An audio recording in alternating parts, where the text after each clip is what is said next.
Hello and welcome to the F1 Feeder Series podcast, your guide to keeping up to date on everything in the junior single-seater world.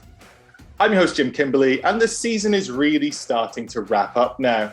Just this weekend, we've had crownings of previous guest Ollie Goethe as a Euro Formula champion. Alessandro Giusti took the French F4 championship. And Andrea Kimi Antonelli has completed the first half of his Ollie Behrman impression by taking the ADAC title. All three series now join the completed column together with British and Danish F4, which both ended last week. And as luck would have it, we have two drivers from those championships joining us today. First up, let me introduce the driver who took the Danish F4 championship by just 5 points, but his 12 podium finishes and 4 wins gained him the crown. Hello to Julius Dinesen. How are you today, Julius? Thanks for joining the podcast. I'm very good, and thank you for having me. No, it's a real pleasure. You've had a pretty good season. Yeah, it's been pretty decent in my rookie year, I would say.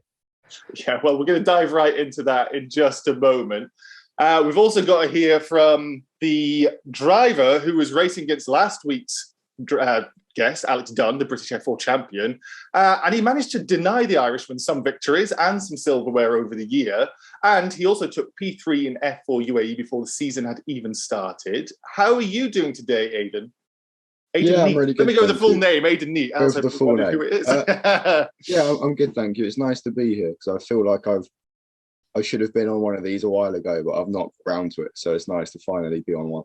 But Better late than never, Aiden. It's really good to have you here. We're going to go through your season as well. It's been a long old year starting in February on your side. And then from the F1 Feeder Series side of things, it's a man who has been so lost with the sizable gap between Monza and Abu Dhabi's F2 races. Hello to the F1 Feeder Series Formula 2 editor, Tyler Foster. Welcome back. Thanks, Jim. It's always nice to be back. As you said, yeah, it's been a bit of a miss for me over the last few weeks without any F2 action. But I tell you what, it's given me the opportunity to watch some of these guys, and F4 action is, if you could argue, more competitive, more exciting with more cars on track and more mental and chaotic. So I'm sure there's some very interesting questions, whether it's about racing or food. We'll get into it later. But yeah, I'm excited to be back and with a champion and maybe Aiden, a champion to be. I hope so. You know, have some good conversation. Just as ever, a quick reminder to like, comment, and subscribe if you're watching on YouTube. Ooh. If you are listening to the audio-only version, please leave a review on whatever podcast platform you're using. We had some lovely comments across social channels over the last week or so, specifically on the JB Chadwick and Alex Dunn video with Vicito Productions on YouTube, saying, awesome stuff. You guys are critically underrated with a smiley face. Thank you so much. Stop Apologizing on YouTube, saying it was a great episode with two champs. And the Ice Meme Van on Discord, the name that made Alex laugh so much last week, saying that shit was brilliant. Honestly loved it. 10 out of 10 podcast. That's the sort of review that I like. And it really does mean so much for the hours that we do put in. It may not always see it, but there's a lot of prep, a lot of editing, and the recording is always a lot of work. So having people enjoy it really, really means a lot. You can leave a rating on Spotify and you can review us on Apple Podcasts. And liking and commenting on YouTube really helps us out. Thank you to everybody who does rate and review us. It really, really helps.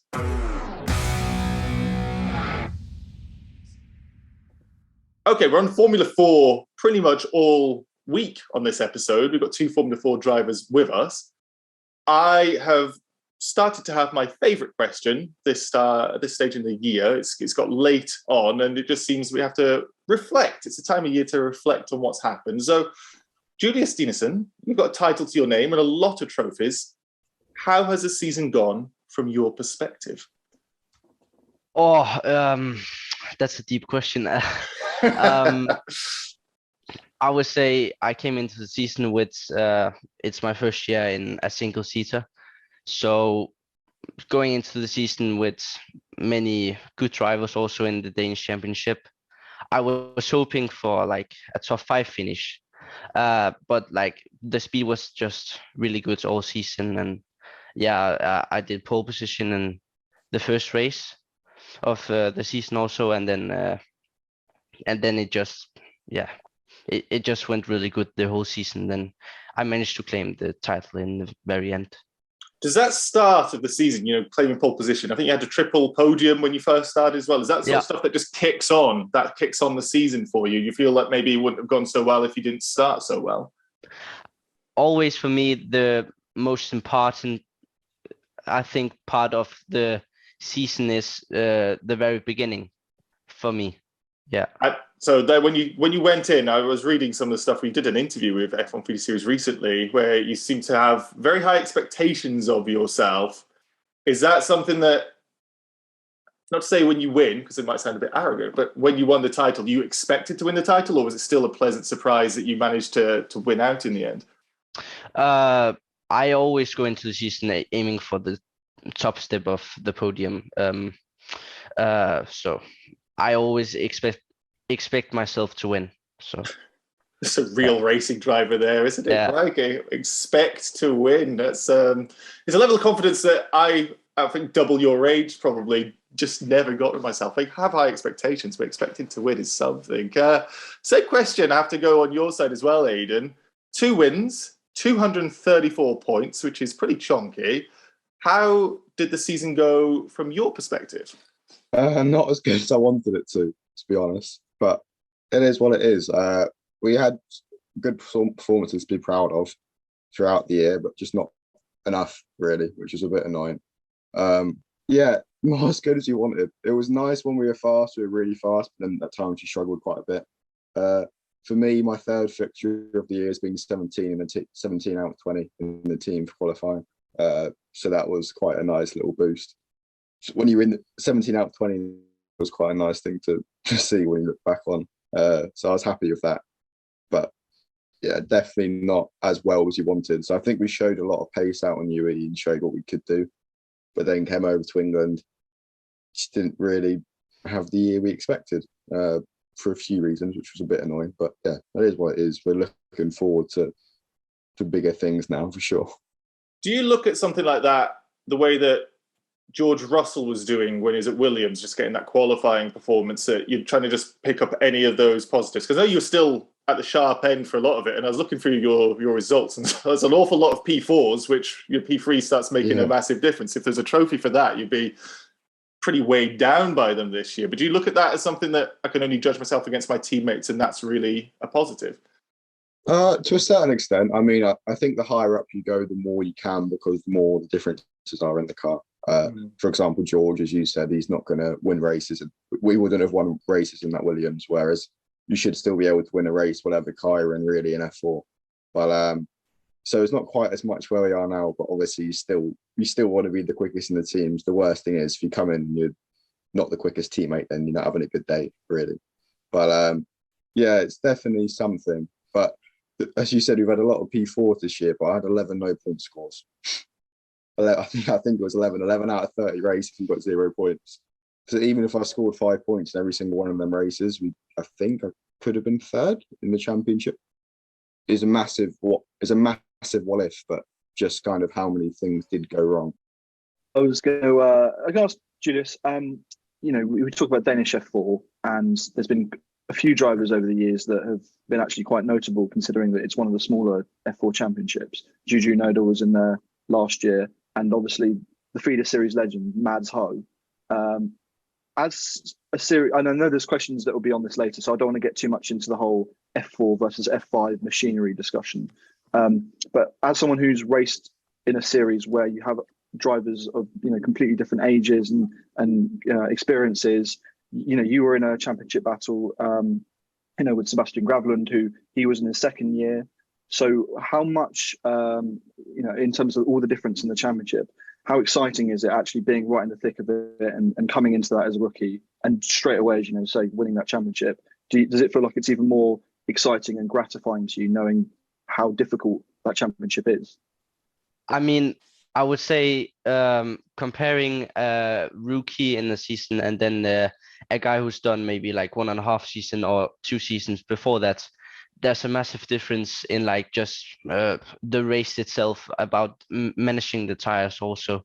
So coming in into the season as a rookie and then winning in it, it's just a bit like what can I say, a bit more special, I would say.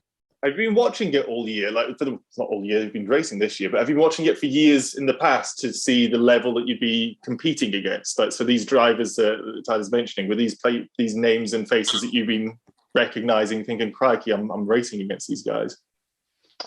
I have never really actually watched just Danish motorsport, like at all. But many of the drivers I raced against this year was drivers I also raced against in karting. So you're familiar with their racing, but then you talk about the single seaters, it's just completely different with the tire management and all sorts. Yeah, totally. I think my tire management first became really good in the last part of the season, because like in the first 2 races I just screw up my tires fully. Like the 2 last races I was driving on wet tires, I would almost say. Like it's just completely different. How about in the British F4, Aiden, as well? Is that something that's not really brought up so much? So you have to consider the tyre wear. I think coming from the Hankook from last year, because on the Hankook it was literally fine. Like everyone, it wasn't even really a question about, like, if you had new tyres at the start of the race, that was pretty cool. But it didn't really mean too much. Then going to the Pirelli was actually like quite a big difference. But the UAE helped prepare that a little bit, because even though you were still on the Hankook, it was obviously a bit hotter. Just a little bit than Britain. Yeah, but then we had weekends this year which are 32, 33 degrees. Like Snetterton, the Deg was horrendous. Thruxton was the worst. Thruxton, you did out lap. The first push lap was the quickest lap, and then you basically boxed, which in F4 is like unheard of. So yeah, it was different, but no one actually kind of really knew what was going on. We just kind of drove around.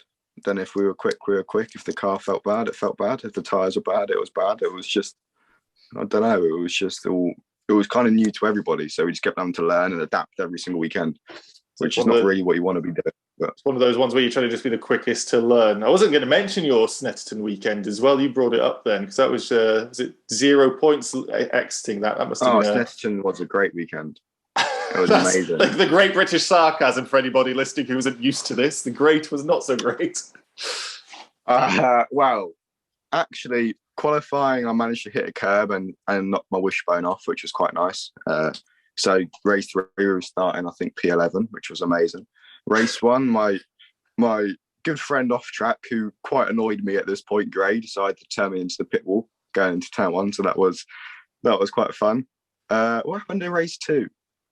Oh, Eduardo did an amazing move on me. That was sarcasm as well.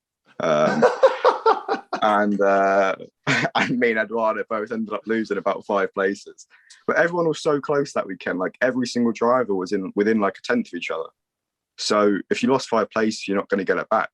Yeah. And then in race 3, it was completely my fault. I just made a small misjudgment, which turned in, and small misjudgments in open wheel racing can turn into quite, well, not ideal. So yeah, it wasn't amazing, but I learned a lot as a person that weekend. that's a positive outlook. A lot as a person, so that's something you have to take from it.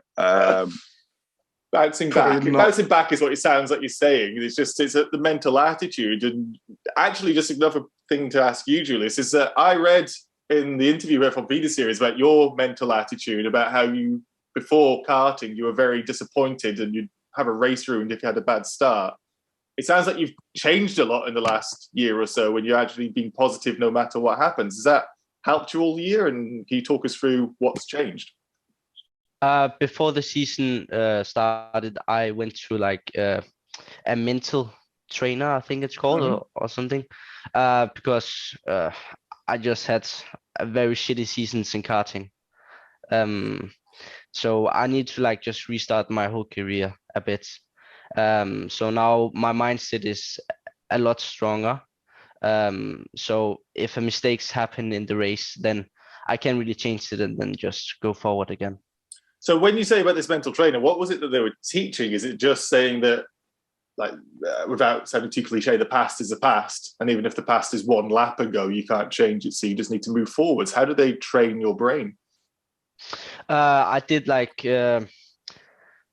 ice bath, I think it's called, like 0-degree water, and then just sitting maybe like 5 minutes and just concentrating a lot.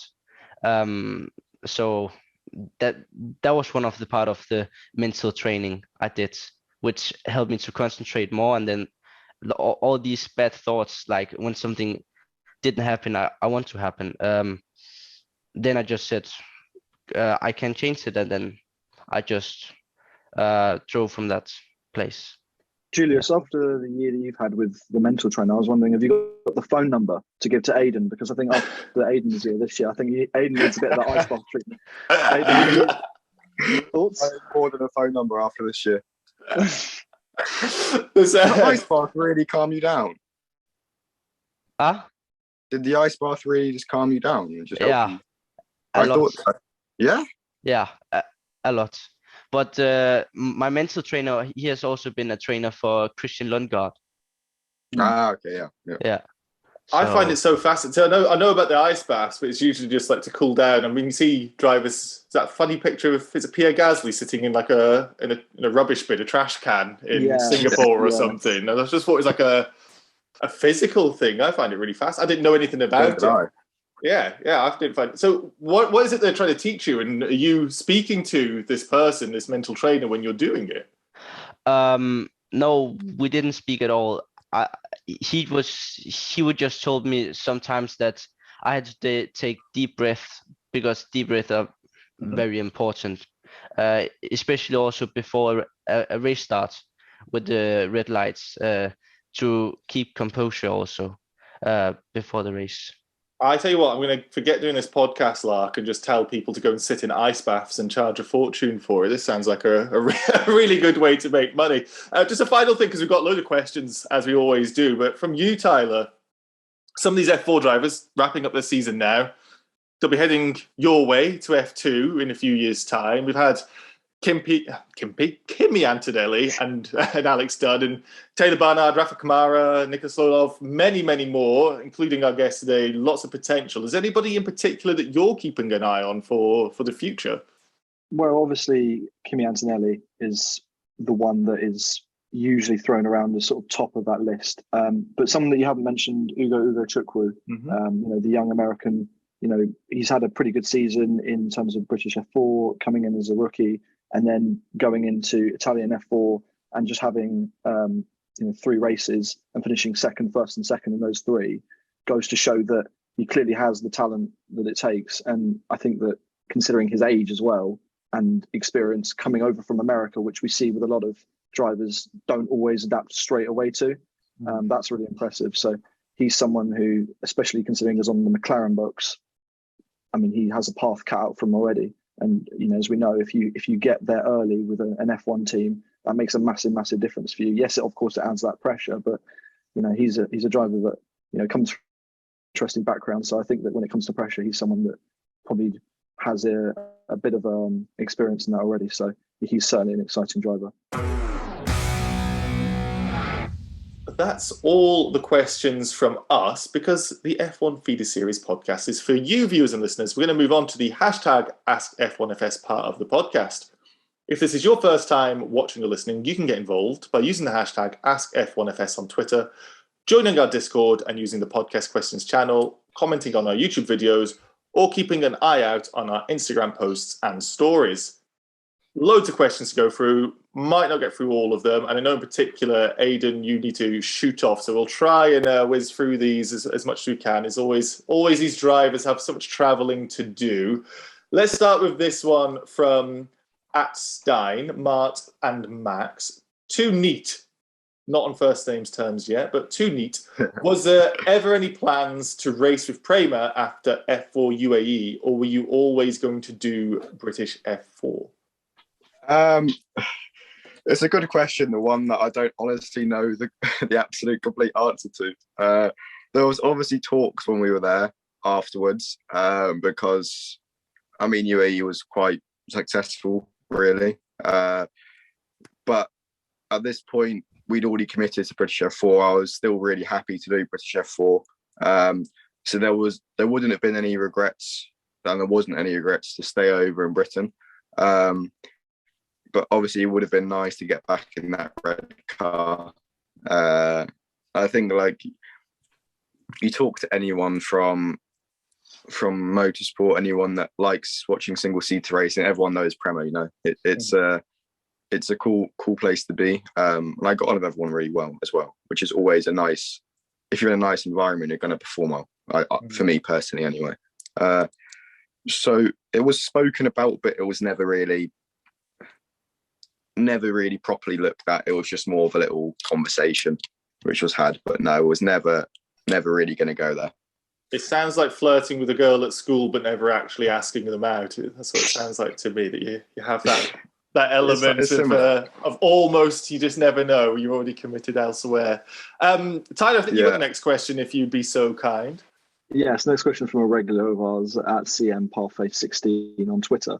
Greetings to Julius. What is your favourite food that you've ever eaten during a race weekend so far? Important questions, Julius. We need to know. The food is important. I am a lasagna guy. Yeah. Ooh, That's very good. Lasagna. Is there? You went to Italy for karting, is that right? Yeah. Was that where this love of lasagna came from? Because I mean, Italy is the food place to be. Yeah, I went to Italy for maybe like 3 years, just straight karting. So it just happened there. Fell in love with lasagna. And how about anything else? Because I know Tyler loves some food-related chat. Food chat, yes, please. Yeah. Is there a particular circuit that's best for eating when you go to Italy? Because I'm planning to do some Italian visits myself next year. Or they had some pretty good lasagna at Atria Raceway. Yeah. But that track. Please tell me, there's a little restaurant, right? I mean, it's a 10-minute drive away from Adria. It has 3 tables, 3 maybe 4 tables, right? There's one Italian guy that works there. You get the world's biggest lasagna for like £6, and Garfield would be like in his dreams. It was the best lasagna I've ever had in my life, and we never knew. In Adria, we never found out the name of the place, but it was literally like this big, and it was like £6 or €6, and it was the best lasagna. Is this the same place for you, Julius? Does this sound familiar? 3 tables, massive lasagna? No, this lasagna. I think this lasagna was like only 500 meters from the track or something, so it was not the same place. Yeah. Well, I know where I'm heading next year as a priority. You see why we call this the F1 Feed Series podcast, because that's all we care about, especially when Tyler comes to join. There's another question now from Evgeny. I've also got ToMe566, so I'm not sure who it is on the notes. So apologise. One of you's happy, I don't know. But question to Julius, where do you think the level of Danish F4 is now after you've had the experience of riding on different techniques in 2 different championships?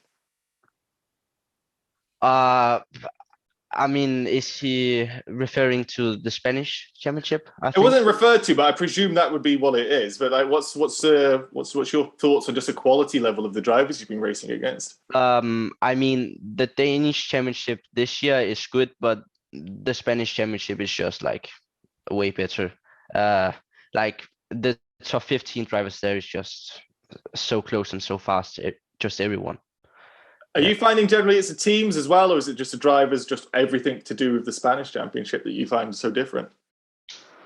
I think the drivers, because the Spanish championship have got a lot bigger and also better in the last couple of years. Yeah. So yeah, I would say the drivers. A lot of interest in that. Question from Chloe from you, if you'd be so kind, Tyler. Yeah, she just had to ask this question to you, Aiden. Just the one on the Instagram post. She wouldn't stop going on about this. Do you think that streaming on Twitch has helped with people backing you in motorsport? It's from Chloe Hickman specifically. Yeah.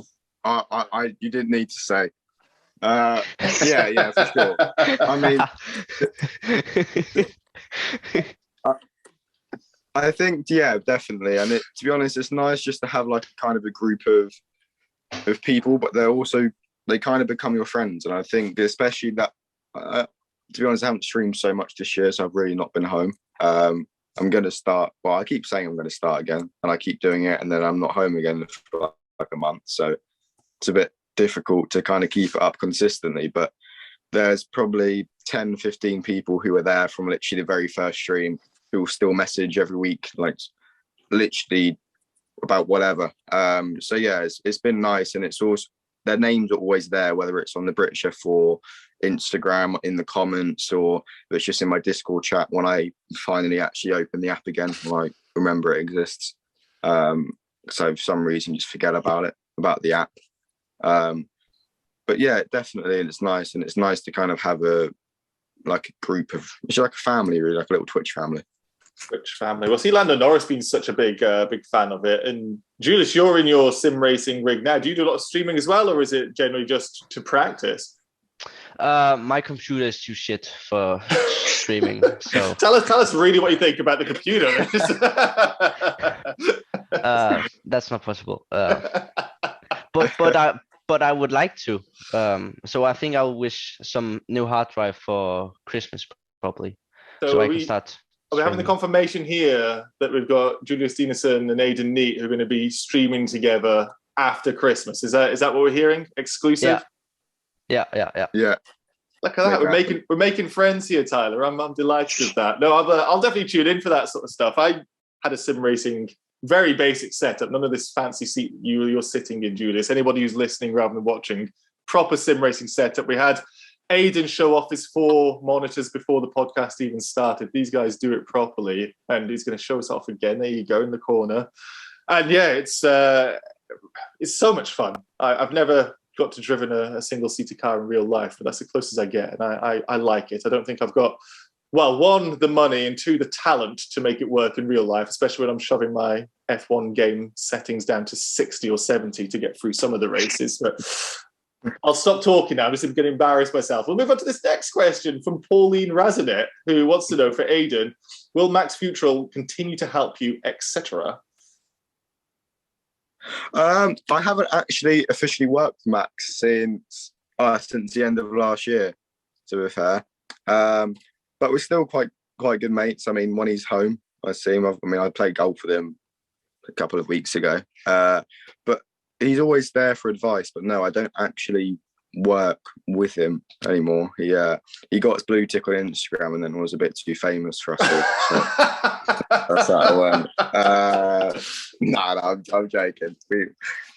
We rinsed him for it because it was an actual coincidence, but it was just at the time of us two stopped working together. He got his blue tick, so we always rinse him for it. Very good. But no, he's a lovely guy, but unfortunately not working with him anymore.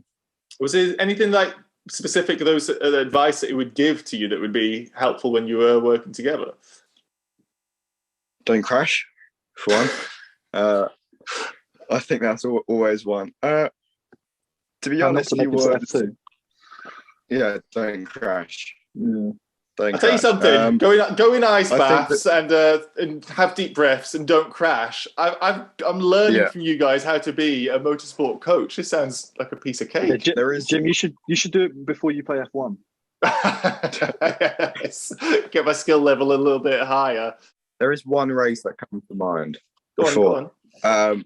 Brands GP, the last weekend of the year last year. I'd had just quite a mediocre weekend. Like I was struggling for pace quite a bit. And before race 3, I was starting P9. Max said to me, if I get a podium from P9, he'll get me a box of customized Pro V1s with golf. And if anybody listening to this doesn't play golf, Pro V1s are like the best, but also most expensive golf ball. And I'm not good enough for golf to buy them, so I always lose them. So yeah, but he said he'll get me a customized box that had my name on it, had my number on it, everything. And I went from 9th to 3rd in that race with fastest lap just before Zaga picked me on with like a couple of laps to go. And I went from 9th to 3rd, and yeah, would you have it? A few months later, these golf balls turned up on my door. That's amazing. So yeah, I think I need to start making more bets with people about some customized golf balls. Who just thought it? That's just not the crossover I would expect. So yeah, I'll tell you something, Chloe, if you are listening, if you want Aiden to be winning the title next year, just say you're going to give him some customized golf balls and he's going to make it happen. Speaking of which, I think there's probably a question about it, but from your guys, this is totally my question now. Next year, what are we thinking? You got any thoughts about what's going to be going in there? Is it Spanish F4? Is it moving somewhere else? What have you got? Julius, anything you can share with us? I don't really know yet, but I think it's pretty obvious it's going to be either Italian F4 or Spanish F4. Okay, Yeah. so nothing confirmed of teams or anything, but that's where you're looking. How about you, Aiden? Are you going to go overseas? Are you going to do another something with a bit more downforce? So you know that's what I'm getting out of that. You already know what you're doing. Nothing is confirmed, but I don't want to be getting back into an F4 car. That's what a third year of F4 for me, I don't think would be beneficial, because I think I don't know. Do you know what? I might have even saw on one of F1 Feeder Series posts, on one of the podcasts, a third year F3 driver said at some point you can only gain a certain amount of experience. I don't know if it was on. I've heard the sentence, but I've spoken to a lot of drivers. I don't want to misquote who might have said that, but yeah, you're probably right. So you're thinking GB3? Is there anything you can share with us? We're looking at everything, to be honest. I think FIA is a bit unnecessary. I've literally just turned 16, so there's no point, and there's no point rushing through it at all. So probably GB3 or FRECA are the two more likely ones. Can't rule out FIA, but I don't think it's really necessary, or I don't actually know if it'd be possible anyway, to be honest. Well, going completely off that, Tyler's next question is going to get us back on track, and a really important question for both of you. Yeah, this is one that a lot of people have been interested to know the answers for you guys. From Ashley on Discord, what is your favourite type of cheese? Do you want to go first? Yeah, Julius, this is important stuff. Like cheese, eating cheese. Like cheese. What else would it be? Cheeses? No, I just thought I heard wrong or something, because I was wondering cheese. I thought I was on a motor racing podcast, and now you're asking about cheese. I don't really know like a cheese, but I like pizza formaggi. Yeah, but I don't know really a cheese. I don't know what our fans are going to think of this. This is an important question. Everyone has a favorite type of cheese. This is big deal. But is cheese not a massive part of the Danish diet? No, not at all. It's all on their bacon. That's what I know from Denmark. I love Danish bacon. Aiden, do you want to rescue us here? I can't. No. I'm not a fan of, like, I like. Whoa! You can't have that language on the podcast. People will be furious. But hear me out. I would never, if a cheese board was put in front of me, I couldn't eat anything strong. So you can eat cheese, and you do, but you don't have a preference. No, I don't like stronger cheeses, and all cheeses which people genuinely talk about are the ones you get on a cheese board, which are Black Bomber or they're smelly or something. I'm not a fan of them ones. So out of them ones, I can't tell you. Just like cheddar for you, then. Literally, just as long as it's not like stinking or got too many holes in it, I'm fine. So a cheese string for Aiden, then. Cheese strings or Dairy Lee or something. Get it out of the packet. Yeah, Baby Bell. One of them. Wow. I mean, this could be the last podcast of this sort of language. People are going to be furious and leaving 1-star reviews. This is a big turnout. So much? Hey, I've got something to add here, actually. So save himself. Dig yourself out of this hole, mate. After you. Yeah, I'm going to do it by digging my girlfriend an even bigger hole. Okay. She likes no cheese at all. Other than melted cheese on pizza. I was going to say, what happens with a pizza and halloumi. She's shaking her head. Well, this is the end of the relationship. I love halloumi. How did I forget about halloumi? Halloumi cheese from Nando's. That is my favourite. But I don't know if that doesn't count as actual cheese. Does that count as like a preference for cheese? I think that's the best we're going to get out of you, isn't it? Yeah. I'll go with that. I'll go with that. Wow. Tyler, do you want to grab this next question from Callum Edwards as well, please, mate? Yeah, no problem. So what has been your favourite moments individually for you two this season? Julius, you want to grab this one first? You've had a few moments. I think the last race on Julius Dinesen, where I got crowned Danish champion. I mean, that race it was just I almost crashed on the first lap. I was spinning in the gravel and stuff, and then I managed to still win the championship. So it's not even taking a win or anything, or because you finished 4th place. Yeah. I had to finish. I think it was 1 or 2 places behind Sebastian Gravelon, still to win the championship. So he almost crashed in the start, and then like I had to avoid him, and I go through the gravel, and then I spun in the gravel.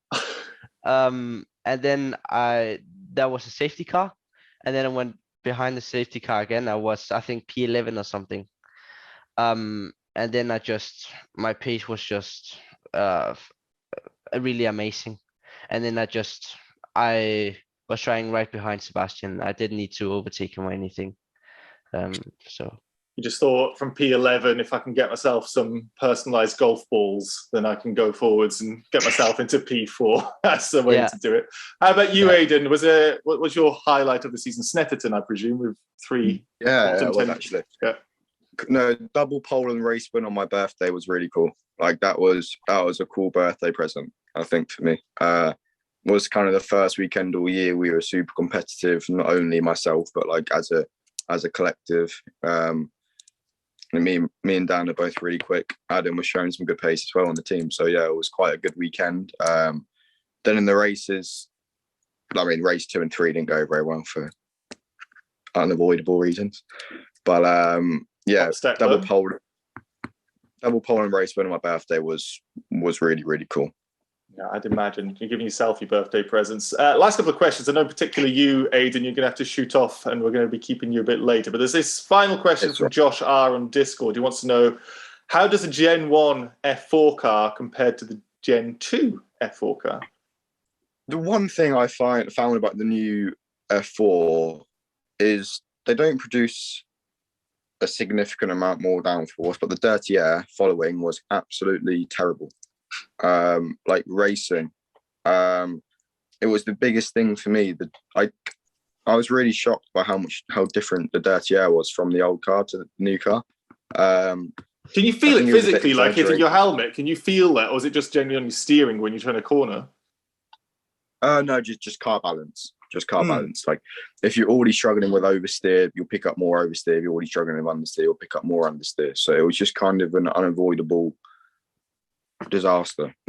But like if you're in clean air, though, you don't notice it anywhere near as much. It's just your car's. You struggle, like you say, with oversteer. But just to put into perspective, Brands GP, there wasn't one overtake in the top 10 in all 3 races. Yeah, when you go to the European tracks, it's a bit easier, I think, to race, and out in the UAE because you have the super long straights, so you can pick up the slipstream, which obviously makes the racing better. But unfortunately, in the UK, where you have really difficult corners but not a lot of straight lines, it's not very easy. But yeah, to actually race, so qualifying was just super important, like super important. And the other thing's just the halo. Like obviously we love it, and I'm happy I had it. I had a front wing hit my halo again at Snetterton, so so you're happy you have it, but obviously just the nature of having it brings the center of gravity higher, which makes the car a bit less responsive on the front. So that was definitely one of the more noticeable things. But yeah, I mean, a bit less responsive on the front doesn't even compare to having the halo. I mean, it's just, everyone knows now, if you don't have it, then I don't think I really need to vouch for it anymore, do I? No, we're all fans of it now. But no, just fascinating to hear. Just you can be racing in F4, but have just such different experiences with the car, and that can really affect your performances. And final question, if you'd be kind, Tyler, to head us out. Yes, this one's to Julia. Same sort of discussion, but on the Danish side of things. What are your thoughts on the Danish F4 system of F5, and do you think that it works? Obviously it's a bit annoying to drive against F5 cars, but I think there was maybe like 4 F5 cars in the whole field the whole season. So I think it does something good for the series also, because if there was no F5 cars, then we would only be like 8 or something on the track. So I think it's fine. There are F5 cars on the track. Is the general idea of it just to be that first kind of step up to be making it into F4 the next year? Is that how it works in Denmark? I think it's a bit easier to drive. And then it's also a bit cheaper to drive. So I just think if you really don't want to like make the move to the FIA series or something, then it's just easier and better to just drive the F5 car.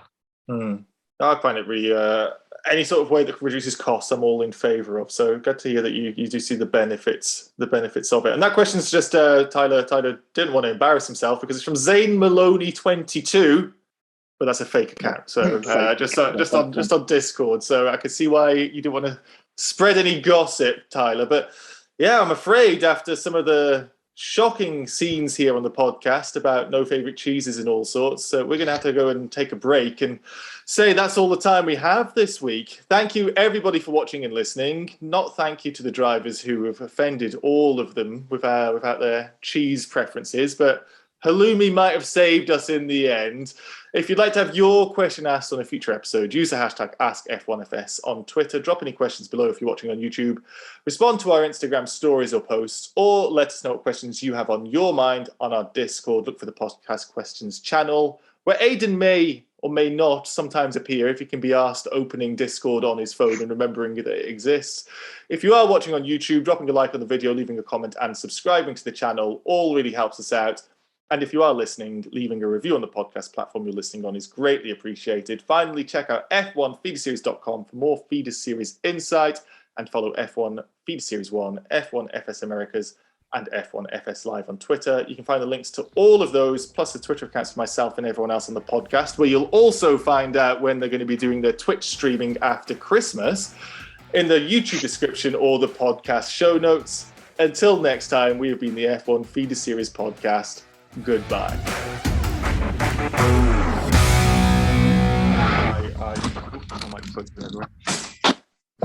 Phone has fallen. Oh no!